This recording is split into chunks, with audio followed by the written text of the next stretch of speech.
Good morning, or good afternoon, or good evening, whatever time you are watching or listening to this slide.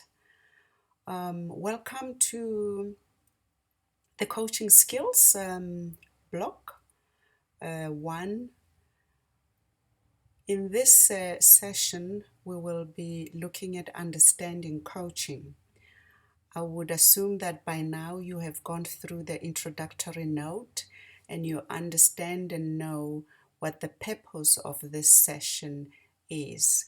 It is really to equip you with basic coaching skills so that you can be able to help and support the entrepreneurs that you work with coaching skills, whether you're mentoring, you're advising. Coaching skills come very handy. So, what is coaching? And how does it really differ from other forms of learning and development? We're going to start by exploring these other learning and development.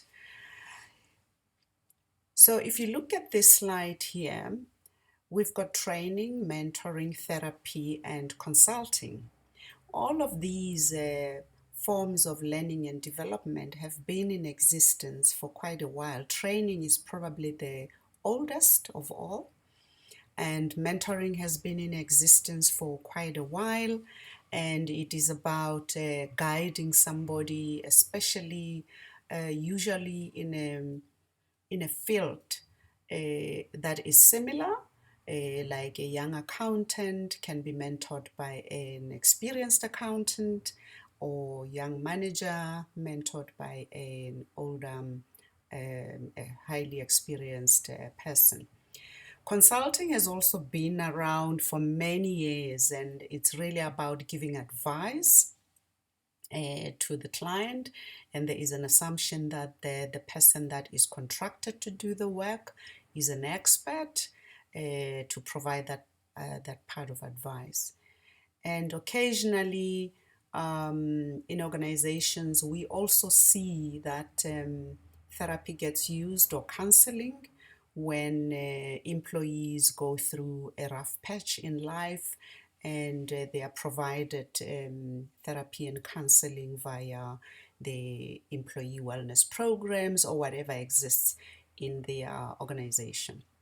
So, why is coaching so relevant and gaining such a huge momentum and popularity? What makes it so different? If you look at the four: training, mentoring, consulting, and therapy, the one common thing around them is that there is an expert who is the trainer, the mentor, the consultant, or the therapist, and somebody who is less experienced. So there is an unequal relationship, and often it involves either telling somebody to do something, giving them advice. It's really about telling somebody who knows less. And the reason why coaching is becoming popular is because the return on investment on some of these options have proved to be lower. Training, for example, is set to bring about a 24% return on investment for a simple reason: people just don't like being told what to do. And if you tell people what to do, most of the time they may not do it unless if they feel that the solutions come from them. So coaching, therefore, is different in that way, that it is a conversation between a professional coach and a client. That is a transformational, it provides a transformational dialogue between the two, where the coach is not necessarily the expert in the content, but they're an expert in the process. The client knows the content, and it is really just about providing a space for the client to find the solutions for themselves. And that's why coaching is gaining popularity. So what are the definitions of coaching? The International Coaching Federation defines coaching as a partnering with clients in a thought-provoking and creative process that inspires them to maximize their personal and professional potentials, which is particularly most important in today's uncertain and complex environment. So it's a thought-provoking process, it's a creative process, it inspires the person, but the answers actually lie with the client themselves, not the coach. Another definition that I like, it's by Hall and Duval. It says coaching is the mobilization of a client's resources. So we have an assumption here that the client has all the resources they need to solve whatever problem. To an agreed upon outcome. So there's always an outcome that we're working towards, and it unleashes the client's talents, their potential, their passion, so that they can do more, be more, feel more, basically move from where they are to their next level of performance or actualization. So these are basically generic definitions of coaching. But when we bring coaching into the organizational context, because we've got coaching that happens outside of organizations like life coaching and other forms of coaching, and coaching that happens specifically in organization. This kind of coaching is often located within human resource development in any organization. So it is a human resource development process that involves a structured, focused interaction and the use of appropriate strategies, tools, techniques to promote desirable, sustainable change for the benefit of the coachee and potentially for other stakeholders. And this could be the organization itself, because in an organization, the coaching would often be paid for by the organization itself. Therefore, the organization need to get a return on investment on that. So it benefits the organization. There are various forms of organizational coaching. The first one, commonly known as executive coaching, sometimes referred to as leadership coaching.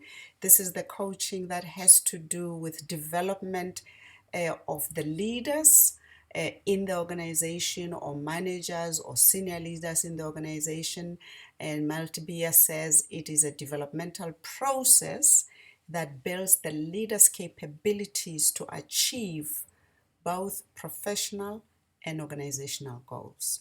So it can't just be a life coaching setup in an organization, because the organization needs to benefit. The second type of coaching that often happens in organization is what is referred to as managerial coaching. This is a process whereby line managers actively engage in coaching activities which focus on improving the skills and competencies and performance of their staff. This means that the manager is trained as a coach, and therefore they apply coaching skills in their management, in their performance management of their staff, instead of just using a mentoring or a telling approach. That's the difference. The third type of coaching that happens in organizations is what is referred to as team coaching. This is defined as a direct interaction with a team to help them effectively coordinate and make tasks appropriate uses of their collective resources to accomplish the team's work. Team coaching, by the name, it suggests that the people that are in that particular group are working for the same goal. they are members of the same team, they often contribute to the same outcomes, and therefore they use their collective resources to accomplish the work of the team. And we also have what is referred to as group coaching. Group coaching is a small group of people meeting together in active participation on several occasions, pretty much like team coaching, except the purpose is for learning, including development of new capabilities and skills. Participants learn through exchange and interaction from each other. The difference between team and group coaching is that group coaching happens with members of a group that do not necessarily contribute to the same goal, but they may want to learn something together. They could be wanting to learn something around accountability or diversity or whatever the theme is, but they are learning together and they use the group processes to learn.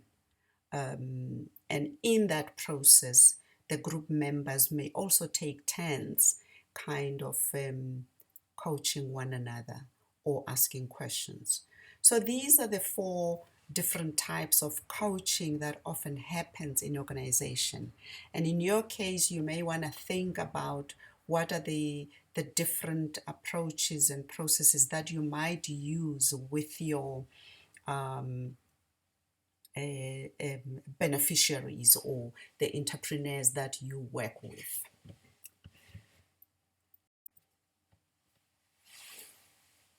So what is the purpose of coaching really? So whilst it is inherent in the different types of coaching in terms of what the purpose is and the uses of coaching, but there are three layers that Hawkins talk about, that there are different forms of or purposes of coaching, and an organization may engage in any one of these depending on what their needs are.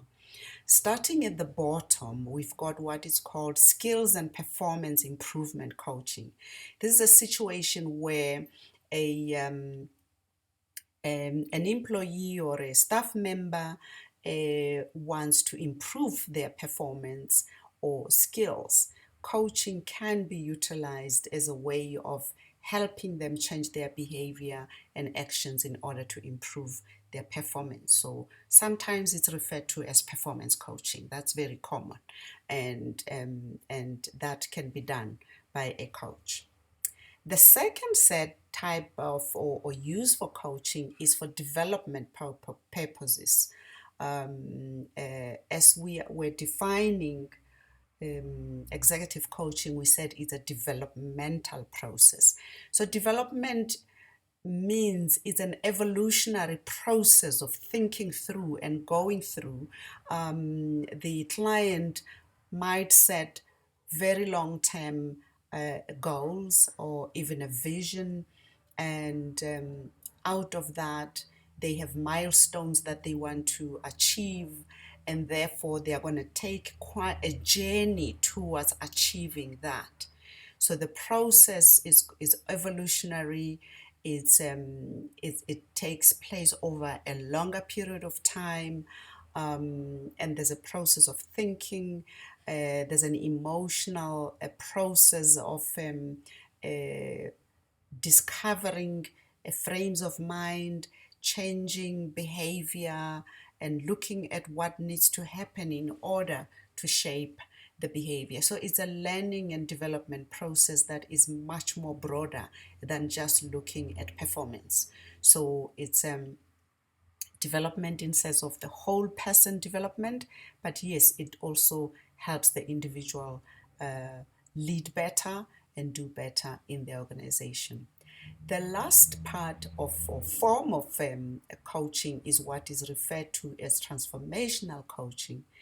This is a situation where the client or the coach engages the client in very revolutionary change of frames of mind that govern the intention and the purpose or the vision of that person. This is really engaging with people's meanings. It is engaging with people's beliefs. It is engaging with people's assumptions and and values that need to change in order for a person to change the behavior that they need to change in order to achieve their goal. This is the type of coaching that is often sustainable in the long run, because once the change or shift of the frame of mind has happened at that level, it automatically will impact on skills and performance improvement automatically. So one does not necessarily need to do that. At this point, you could pause and go to exercise A1 on the blackboard additional material, where you can just go and do that exercise, take time and just respond to that exercise or jot down your notes for yourself. Or if you like, we can just proceed and then you can do this exercise later. So the next thing that I'm going to be taking you through is the process of coaching. So we now have an understanding of what coaching is and what coaching is not. We've identified that. The process of coaching. There is obviously a process that has been worked out over the years that in the last 2 to 3 decades that coaching has existed. And I have summarized it into a 3-phased process. The first one is really about creating a conducive environment for coaching. So the first thing that the coach needs to do is to create a conducive environment. Yeah. A conducive environment. Okay. And the next would be supporting the client. And the third phase would be challenging the client. Please note that these processes are not necessarily sequential in the way that I have indicated them. They are reiterative, because when you create a conducive environment, you're going to create it throughout. You're not just going to create it right maybe in the first session and then you forget about it in the second session. This is just for the purposes of presenting the phases, but they are reiterative. All of them are happening all together throughout the coaching session. So I'm going to take you through each one of them. The first one is creating a conducive environment for coaching. What does that mean? The first thing that you do as a coach is obviously to build a trusting relationship, which is often referred to as rapport. So if you're going to coach a stranger, sometimes it's not necessarily a stranger, it could be an acquaintance, but there is not necessarily a trusting relationship. Coaching requires that there is trust between the coach and the coachee, so that the person can feel safe, they can feel comfortable to be vulnerable, they can feel comfortable to express themselves. So building that relationship is absolutely crucial. And in day 2, in the next session or topic, we will go into depth on how we actually build rapport. We will look at the skills of building rapport. The second part in creating a conducive environment for coaching is the contracting process. The contracting process happens at 2 levels. The one level is at a psychological level, where as you build the trust, when you engage with the client, one of the things that you would want to do in the contracting process is to ensure people of their confidentiality of the conversations. So you contract on that. You contract on outcomes that the client wants to achieve. You will contract also on the logistics, like how many sessions you're going to have, what time and when are you going to have that, and whether the sessions are going to be an hour or 90 minutes. So all of that forms the contracting and setting boundaries for the coaching, so that it's very clear what the coach and the coachee have agreed to. This is also a place where you also agree with the client and clarify to the client what coaching will do and what coaching will not do. So it is a space where you also indicate to the client that the coaching process is not mentoring or giving advice or that kind of stuff, but it will focus really on providing them with the space to engage with their thoughts, to come up with goals that they want to set, and put in place steps to achieve that. And finally, obviously agreeing on the logistics, as I've already indicated. So all of this is about creating a conducive environment. This often happens in session 1 of the coaching. So sometimes it's called as building a chemistry session, where you agree with the client, meet the client for the first time. So it's a very crucial part of coaching. If this step has not been done properly, the rest of the coaching session may fail. Okay. The second is supporting the client. So once you've created a conducive environment, you obviously need to maintain it throughout the coaching sessions. You can't just build it once and let it go in the next session. So the next bit, which is supporting the client, has to do with active or attentive listening. Being there for the client, listening to the client. Again, we will deal with this in block 2 in detail. We will look at what are the skills of attentive listening in a coaching conversation. The second one is giving feedback. And it's not just giving feedback, it's giving relevant and timeless feedback. We will also deal with this in the next, I think in session 4, in block 4 of these training. And then the other one, in supporting the client, it's about managing and engaging with emotions, because coaching does involve emotion. When you engage with the client, there will be instances where the client has to deal or engage with the emotions, and the ability to manage and engage the client with emotions is a crucial one in supporting them. So that's the second part. The third one and final one is challenging the client. Challenging the client requires two things. First of all, it requires asking relevant questions.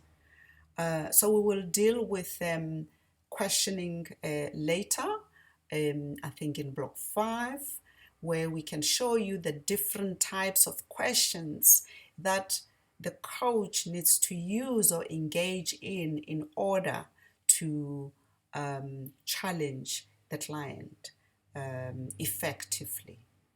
The second part of that is holding the client accountable.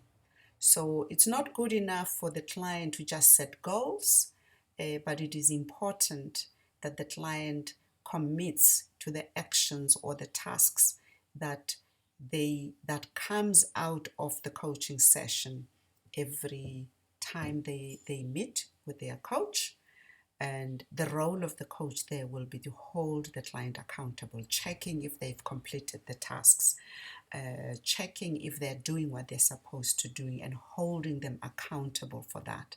And that way, we are then able to make sure that the client achieves the goal that they have set for themselves. And so that's an overall process. But when we really engage one-on-one in the sessions, we will then get into deeper details in the next 5 blocks that we still have to go. Okay. So how do we actually go through this?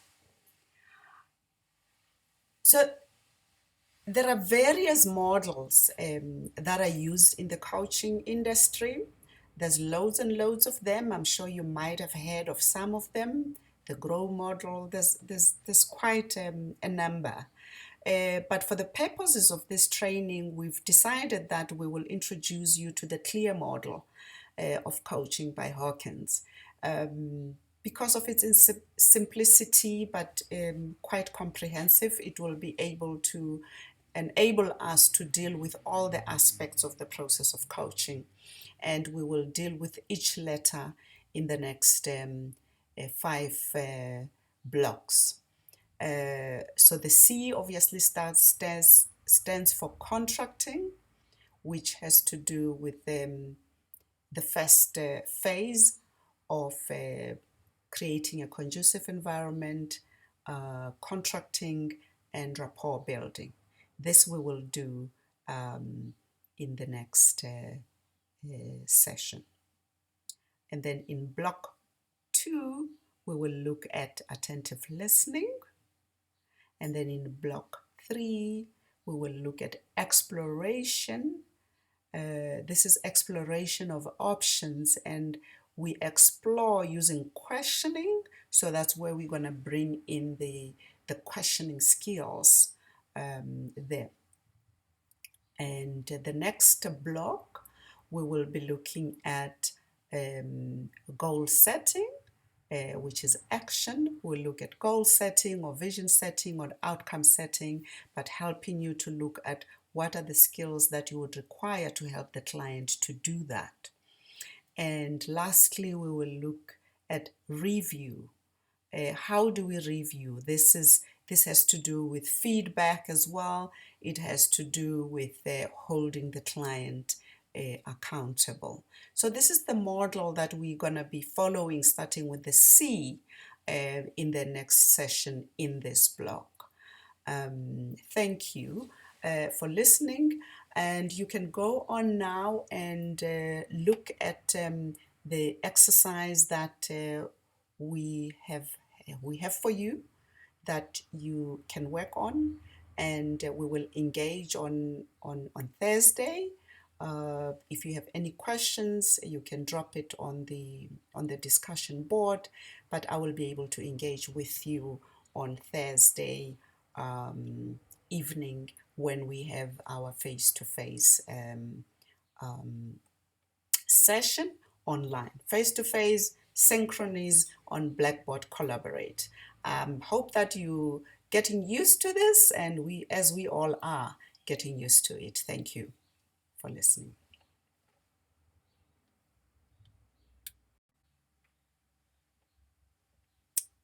Thank you for listening.